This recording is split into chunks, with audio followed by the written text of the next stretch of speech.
Hello everyone. এই যে এই ফুলটা আমার অ্যানিভার্সারিতে, মানে আমাদের অ্যানিভার্সারিতে আপনাদের ভাই আমাকে দিয়েছিল। এটা একদম শুকিয়ে অবস্থা, মচমচা।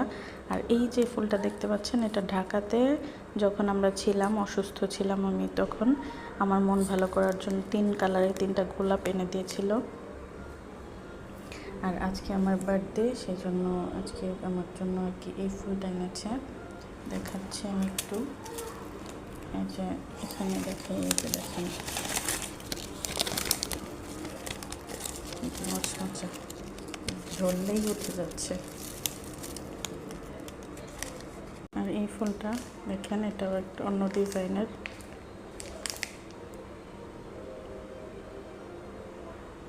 এখানে অনেকগুলো গোলাপ, ওটার মধ্যে ছিল 17টা গোলাপ। ওটার মধ্যে গোলাপের পাতা ছিল না, এটার মধ্যে আবার পাতা আছে, আবার একটা পদ্ম ফুলও আছে।